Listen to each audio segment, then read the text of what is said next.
I think that people all go through hardships in their life, but the people who are willing to accept responsibility are the ones who are ready to work.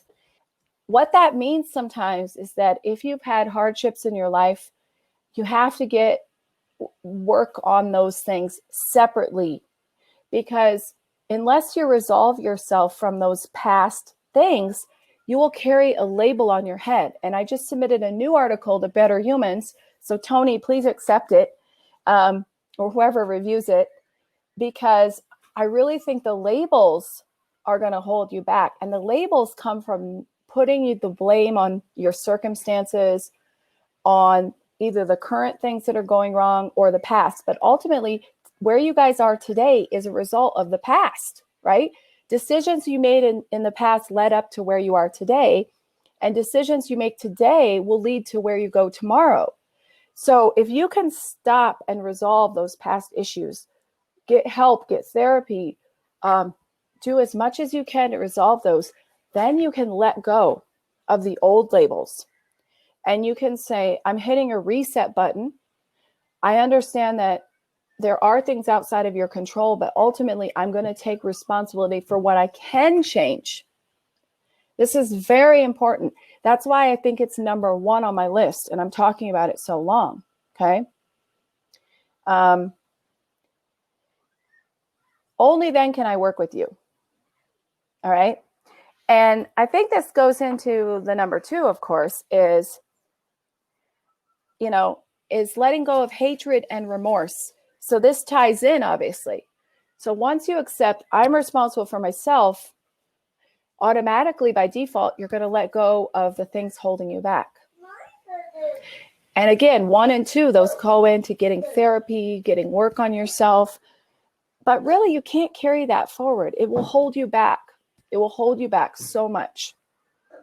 And what I think is you have to understand that it takes time. It's not going to happen overnight, right? And also there's triggers, there's periods where something comes up for you. Like, for example, for me, Christmas was really hard because I lost my dad to COVID-19. So those feelings come up at that particular time, right? And so it's not just like you let go of everything at once. It can take years, but at least you're working on it, and that's going to help you be able to move forward. You free yourself, right? Thank you, Nasir. I appreciate it. Okay, so number 3 is you step outside of your comfort zone.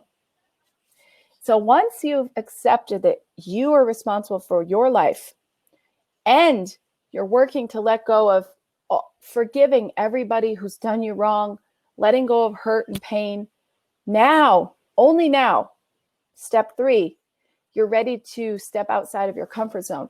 So as a coach, this is my element. So I try to do something that scares me every single day. Whether it's trying to run an extra mile, trying to run, I'm in the mountains right now, so trying to run up a mountain,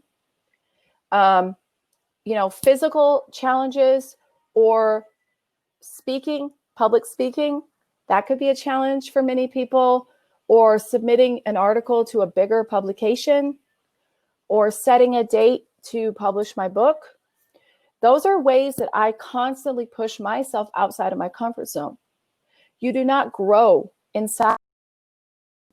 So as a coach, I work with my clients to push people outside of that comfort zone. And not only that, but to get comfortable being uncomfortable. Because ultimately, if you stay in your comfort zone, you don't grow. Nothing really happens for your success. And also, you can't ever be fearless. By pushing yourself outside of your comfort zone, you become used to fear. And it becomes a friend instead of something that you're, completely terrorized by or paralyzed. So that's very, very important. And once you start doing this in your life, bigger obstacles become less. It really becomes it becomes a lifestyle. So Philippe, bonjour Philippe, my friend Philippe here.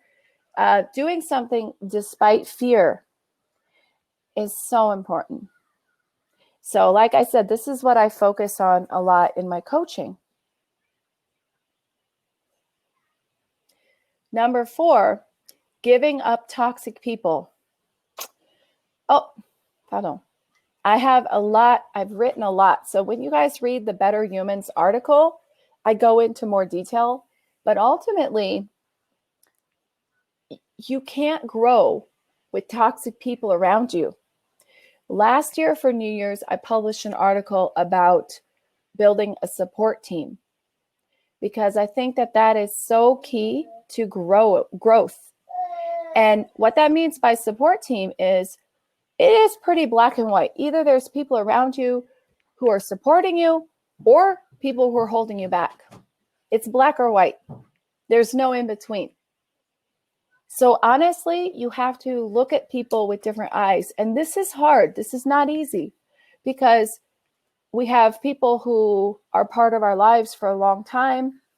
There's toxic relatives that are hard to get away from.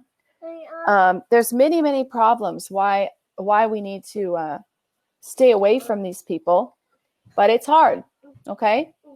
But once you start recognizing this and you have a support team, you'll be able to go so much further in your life. It's just day or night. So I'm going to give you guys that article too, because I think it's helpful for everyone. That's my daughter, Ava, if you guys can hear her. Hold on. Or Ivy. My daughter, Ava, is in with her dad. Here you go. Yeah, I definitely want to share this with you. So instead of building goals, build your success team. I wrote this 1 year ago in January 2020, and it still applies. Because if you guys want to start the new year off and get the maximum in your lives, oh, thank you, Ivy. You guys have to figure out how to give up toxic people and fill up your lives with a support team. And that's what that article that I posted in the comments is about.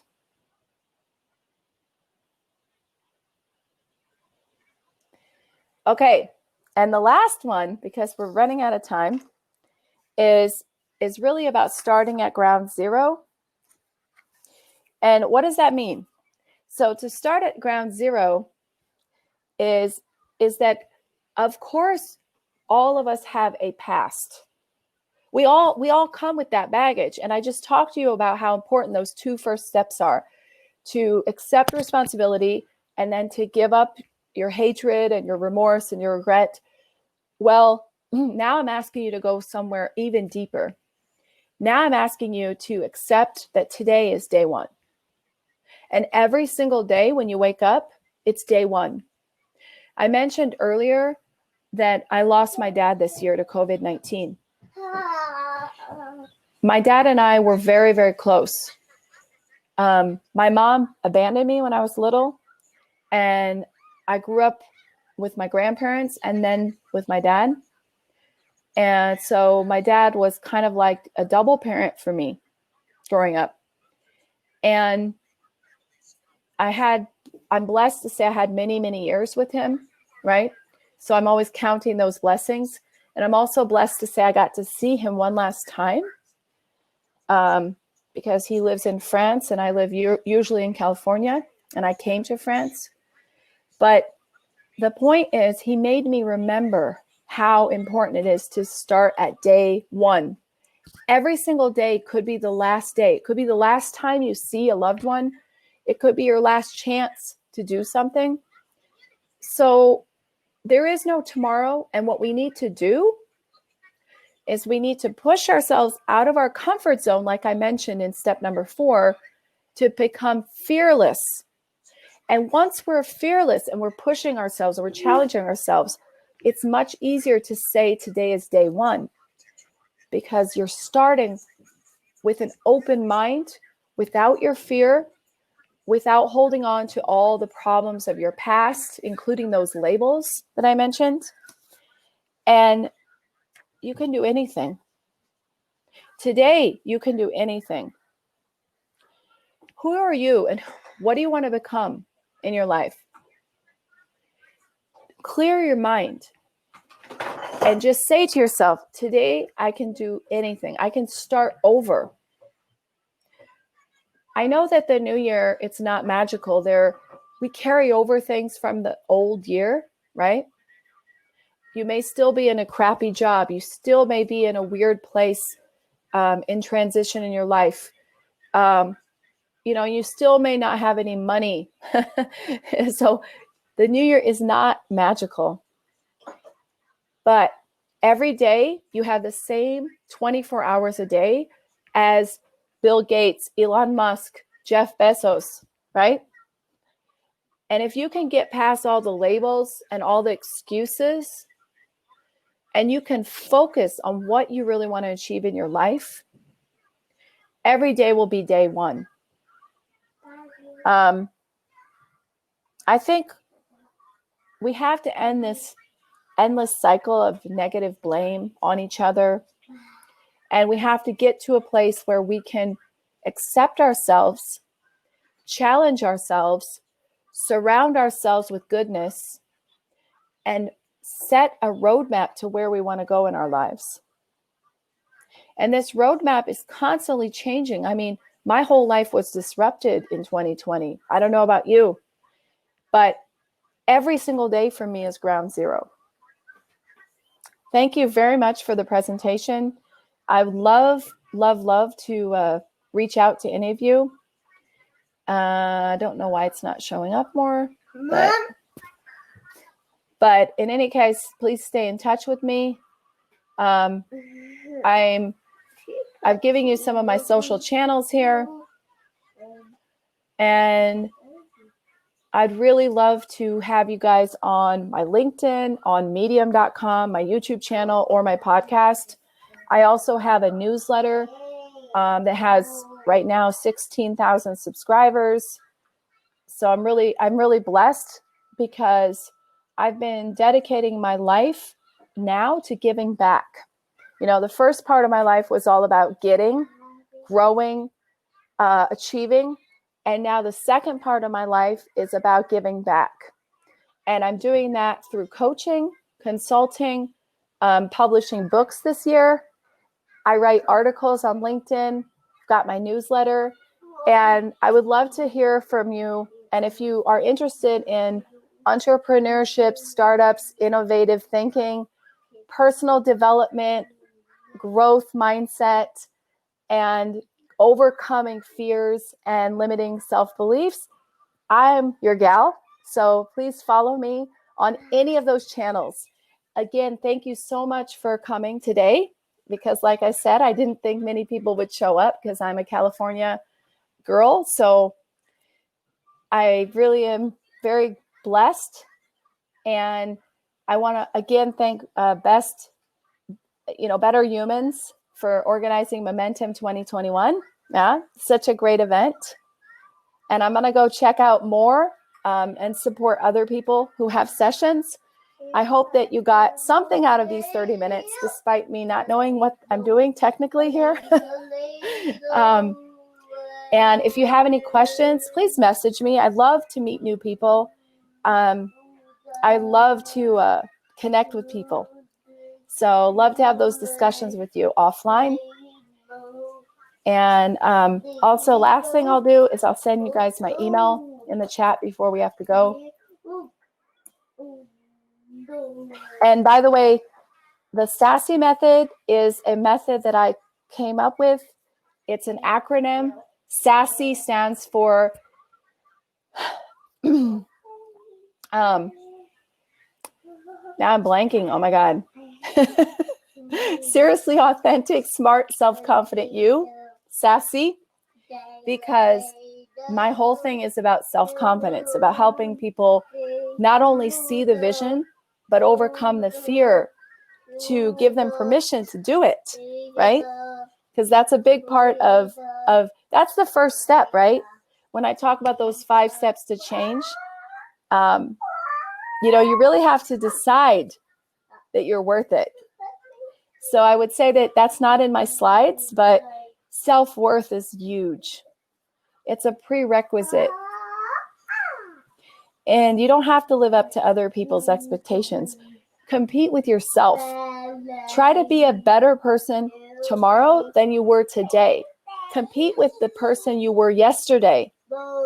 Right? That's what I do. That's the step 3, pushing yourself, you know? And that's the secret. So if you have any questions, reach out to me. And that's it for today, folks. So thank you for coming.